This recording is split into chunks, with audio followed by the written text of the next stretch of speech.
आज हम बात करने वाले हैं 2003 में आई मूवी द बोन स्नैचर के बारे में।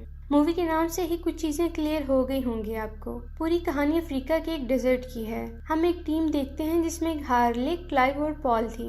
उन्होंने एक जगह का पता लगाया था और उन्हें लगता था कि वहाँ खजाना है। दरअसल ये एक प्राइवेट कंपनी के लिए काम कर रहे होते हैं और उनका काम था रेगिस्तान में डायमंड को ढूंढना। वो तीनों एक जगह पर जाते हैं। उन्हें वहाँ अंडे की शक्ल की एक बहुत बड़ी चट्टान दिखाई देती है, जिसके ऊपर जब वो हथौड़ा मारते हैं तो टूट जाती है और इसके अंदर से एक अजीब सा क्रिएचर निकलकर इन सबको मार देता है। दूसरे सीन में हमें शहर में एक लैब में डॉक्टर जैक को दिखाया जाता है, जो कि अपने साथी साइंटिस्ट के साथ एक क्रू की मदद कर रहे होते हैं, जो कि एक रूम में फंसी थी और उसका टेम्परेचर -100 डिग्री सेल्सियस पहुंचने वाला था, जिसे जैक अपनी सूझबूझ से काबू करके जान बचा लेता है। उनका बॉस उनके पास आकर जैक को फील्ड में कुछ ढूंढने का काम देता है। अगले सीन में हम देखते हैं कि जैक उसी डेजर्ट में आया है जिसे हमने शुरुआत में देखा था। टैक्सी वाले जैक को उतार कर चला जाता है। एक बूढ़ा आदमी एक छोटी सी दुकान लगाए बैठा था। वह जैक को एक कोल्ड ड्रिंक कैन देता है। तब तक सहरा की गर्मी में कोल्ड ड्रिंक कैन मिलने से जैक को लगता था कि उसकी किस्मत बहुत अच्छी है। अब उसकी किस्मत अच्छी है या नहीं, इसका फैसला आगे की कहानी करेगी। अब उसे वहाँ पर रिसीव करने एक खड़ूस कमांडर कोर आता है। वो उसे अपनी कंपनी की बेस पर ले जाता है। बेस की रिसेप्शन पर उसे मिकी के साथ जॉन मिलता है। मिकी जैक का पासपोर्ट और सामान की चेकिंग करती है, जिसमें उसे जैक की एक मशीन भी मिलती है, जो कि एक तरह का ट्रैकर है जो जमीन के नीचे 2000 फीट तक क्रीचर का पता लगा सकता है। चेकिंग के दौरान कार का एक साथी टाइटस भी मरे हुए सांप के साथ आता है। अब जैक की एंट्री के लिए मिकी को एक डायरी ढूंढनी होती है, जिसे जॉन ने अपनी पेंट में रखा होता है। इस बदतमीजी पर जैक जॉन को मारता है और मिकी इस डायरी को लेकर वहां से निकल जाती है। थोड़ी देर बाद जैक और मिकी ट्रक में उस टीम को तलाश करने निकलते हैं, जो कि डायमंड की तलाश में आए थे। उनके ट्रक के ऊपर बहुत ज्यादा लिक्विड फ्यूल था, क्योंकि उन्हें 1000 किलोमीटर तक भी भटकना पड़ सकता था। कार्ल भी फर्स्ट एड किट को ट्रक में लेकर अपनी गन्स के साथ लोड करता है। अब हम यहाँ दो कैरेक्टर्स मैग्डा और गट से मिलते हैं, जो कि ट्रक के ड्राइवर थे। निकलने से पहले टाइटस को एक बूढ़ा आदमी एक हड्डी का लॉक कर देता है, जिसके ऊपर स्कल का डिजाइन था। अब इनका सफर शुरू होता है। हम देखते हैं कि जैक मिकी में काफी इंटरेस्ट ले रहा है। रेगिस्तान में भटकने के बाद दूर एक ट्रक मिकी को दिखाई देता है। इस ट्रक के पास जब जाते हैं तो देखते हैं कि 2 इंसानों के ढांचे पड़े हैं। इनमें से एक ढांचे के पास चाकू भी था।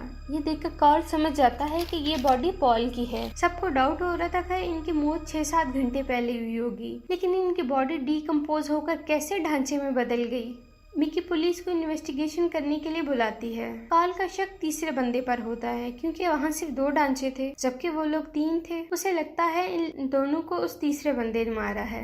इसी दौरान टाइटस उन्हें आवाज देकर अपने पास बुलाता है, जहाँ उन्हें पैरों के निशान मिलते हैं। वो पैरों के निशान के पीछे चल देते हैं। मैग्डा ट्रक में ही थी। अब थोड़ी दूर आने के बाद उन्हें समझ आता है कि स्टार्ट में 2 पैरों के निशान मिले थे और अब 4 पैरों के निशान मिल रहे हैं। तभी जैक का मशीन बीप करने लगता है और सब उसी डायरेक्शन में आगे बढ़ते हैं। तो सब एक शमशान जैसी जगह पर आते हैं, जिसे देखकर लगता है कि यहाँ काला जादू वगैरह होता है। टाइटस जैक को वहाँ की चीजों को हाथ लगाने से मना करता है। टाइटस के पास जैसा लॉकेट था वैसा ही वहाँ की हड्डियों पर भी बना हुआ था। अब ट्रक में बैठकर वो वापस बेस की तरफ निकल पड़ते हैं और एक फॉरेन टीम को यहाँ भेजने का सोचते हैं। तो उन्हें रास्ते में एक ढांचा नजर आता है, यानी उस तीसरे बंदे का ढांचा, जिस पर कार्ल को शक था। कार्ल बहुत ज्यादा गुस्सा हो रहा था, क्योंकि इसके साथियों को किसी ने मार दिया। कार्ल उन्हें उस किलर की खोज में जाने का बोलता है, लेकिन मैग्डा उन्हें मना कर देती है, क्योंकि रात होने वाली थी, इसलिए सब रात वहीं गुजारते हैं। रात में जैक को अपने साथ होने वाले सारे इंसिडेंट याद आ जाते हैं कि कैसे ना चाहते हुए भी यहाँ पर आ गया।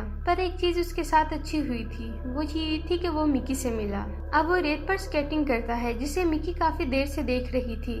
वो मशीन को जैक के पास लेकर आती है, क्योंकि वो काफी देर से अलर्ट कर रही थी, जिसका मतलब था कि वो क्रिएचर इनके पास ही है। लेकिन जैक और मिकी एक दूसरे के साथ फ्लर्ट करने में बिजी हो जाते हैं। थोड़ी देर बाद वो एक दूसरे के बारे में कुछ बातें जान लेते हैं, तो मिकी ट्रक में सोने चली जाती है, पर जैक वहीं बाहर रेत पर लेटा रहता है। तभी उसकी मशीन जोर जोर से बीप करना शुरू कर देती है। जब वो अपने आगे पीछे देखता है तो उसे कुछ भी नजर नहीं आता। थोड़ी ही देर में वो क्रिएचर इसके सामने आ जाता है, जिसे देखते ही जैक चिल्लाते हुए ट्रक के पास जाता है और कॉल को उठाता है। कॉल जब टॉर्च ऑन करके बाहर देखता है तो उसे कुछ भी नजर नहीं आता। वो जैक को समझाता है कि तुम अफ्रीका में हो, कोई जानवर देखा होगा।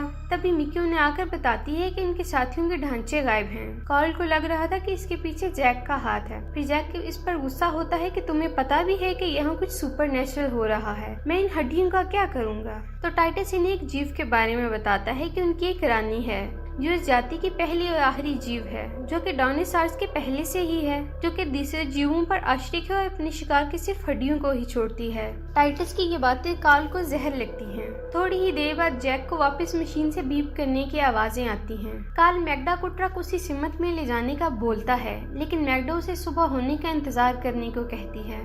सुबह होते ही वो सारे उस किलर के पाँव के निशानात का पीछा करते हुए आगे बढ़ते हैं। एक जगह पर उतरकर वो सारे आगे पीछे उस क्रिएचर को ढूंढते हैं तो क्रिएचर उन्हें एक जगह मिलता है। कार्ल उसे स्नाइपर से शूट करता है, लेकिन जब उसे गोली लगती है तो वो कागज की राख की तरह बिखर जाता है। अब जब सब वहाँ जाकर देखते हैं तो उन्हें कुछ भी नहीं मिलता। कार्ल भी शॉक था। उन्हें वहाँ अपने साथियों के गायब ढांचे मिलते हैं। वो इन हड्डियों को ट्रक में रख देते हैं। टाइटस जैक को बताता है कि उसके साथ ऐसा इंसिडेंट उसकी जवानी में हुआ था, जब उसने दोस्त की बॉडी की सिर्फ हड्डियों को देखा था। अब सब वहाँ से निकलने का फैसला करते हैं। जैसे ही ट्रक स्टार्ट करते हैं, ट्रक में शॉर्ट सर्किट होने की वजह से आग लग जाती है। मैग्डा आग को कंट्रोल करती है। गट उन्हें बताता है कि उन्हें इस ट्रक को बनाने में महीनों लग जाएंगे। अब वो सब तो रास्ता तो भटक ही गए थे। मिकी के रेडियो ऑन करने पर उन्हें सिग्नल नहीं मिलता। वो सब वहीं रुकने का फैसला करते हैं। उनके पास से एक छोटा सा प्लेन गुजरता है, लेकिन उसका ध्यान इन पर नहीं जाता। मैग्डा जैक को समझाती है कि इनके पास 2 दिन के खाने पीने का सामान है, इसलिए पैनिक ना करें। उन्हें वहाँ पर रहते हुए काफी दिन गुजर गए थे और ऐसा लगता था उन्होंने अपनी बस्ती बसा ली हो। एक रात गार्डिंग करने के लिए गट टाइटस को उठाकर अपने स्लीपिंग बैग में सोने चला जाता है। तभी टाइटस को वहाँ किसी के होने का एहसास होता है और हम देखते हैं कि वो क्रिएचर गट के पास चला गया। जब टाइटस उसे उठाने की कोशिश करता है तो वो देखता है उसका एक साइड का फेस ढांचे में बदल गया है। अब वो आवाज देकर कार्ल को और अपने दोस्तों को बुलाता है। उनके आने से पहले वो क्रिएचर टीनी पार्टिकल्स में बदल गया था। ऐसा लगता था कि जैसे वो ब्लैक सैंड हो।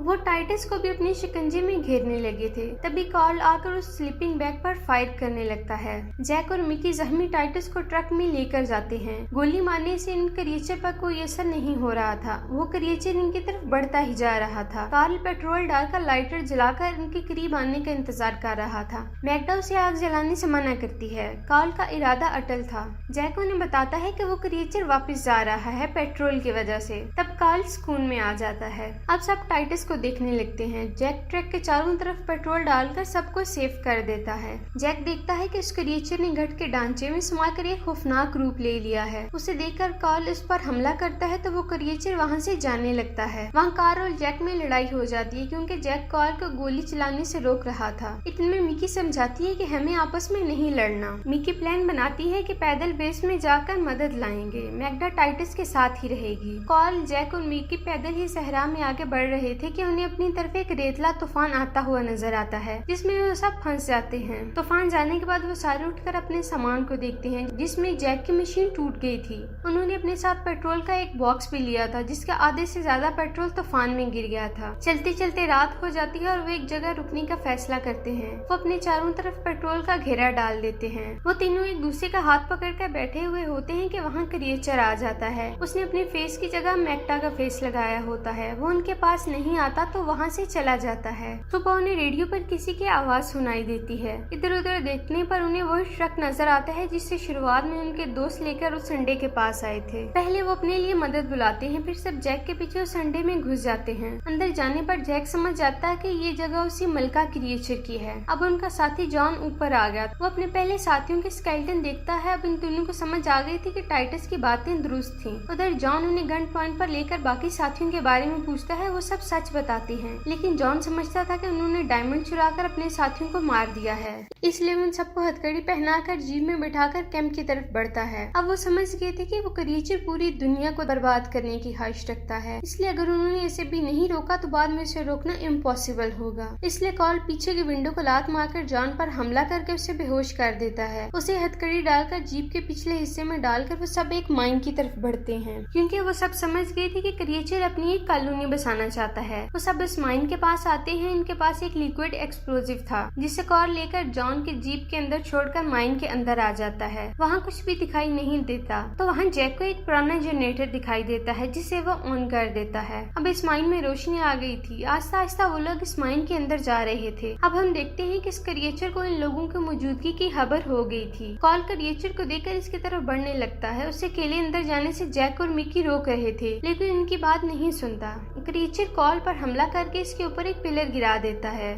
जैक इस क्रिएचर को अपने पीछे भगाकर ध्यान भटकाकर एक गड्ढे में डाल देता है। मिकी कार्ल को उठाकर इस गड्ढे के पास आती है। कार्ल जान बचाने के लिए थैंक्स बोलता ही है कि वो क्रिएचर इसका पाँव खींचकर गड्ढे में फेंक देता है। जैक और मिकी कार्ल का हाथ पकड़कर खींच रहे होते हैं। कार्ल लिक्विड एक्सप्लोसिव अपने साथ लेकर इसी गड्ढे में गिर जाता है। जैक और मिकी एक्सप्लोसिव से बचते हुए माइन के एक हिस्से में आ जाते हैं जहाँ उन्हें रानी के कोकून नमा चीज नजर आती है जहाँ उस क्रिएचर ने उन्हें घेर लिया था। वहाँ उन्हें ये समझ आ जाती है कि कोकून इन सब का कंट्रोल है। जैक अपने दोस्तों को याद करके इस कोकून में चाकू मार देता है जिससे वो क्रिएचर मर जाते हैं और माइन के तबाह होने से पहले वो दोनों बाहर आ जाते हैं। तभी उन्हें सामने कुछ दिखाई देता है जिससे वो शॉक्ड हो जाते हैं। मूवी के लास्ट में हम दोनों को बेस के बाहर टैक्सी का इंतजार करते हुए देखते हैं जिसमें मिकी कुछ सामान को रखकर वहाँ से चली जाती है और हम देखते हैं कि इस सामान में रानी के कोकून था। उन्हें बाद में उसी डेजर्ट में और भी कोकून मिले होंगे जिसे मिकी लेकर शहर की लैब में जा रही होगी और जैक उस क्रिएचर की तलाश में अभी भी वहीं पर है। इस मूवी का नेक्स्ट पार्ट तो अभी तक आया नहीं है इसलिए कुछ भी कहना गलत होगा। यहाँ पर ये मूवी खत्म हो जाती है। तो कैसी लगी हमारी आज की वीडियो? अगर आपको हमारी वीडियो अच्छी लगी तो हमारी वीडियो को लाइक करें, शेयर करें और हमारे चैनल को सब्सक्राइब करें ताकि इस तरह की इंटरेस्टिंग वीडियोस आपको मिलती रहें।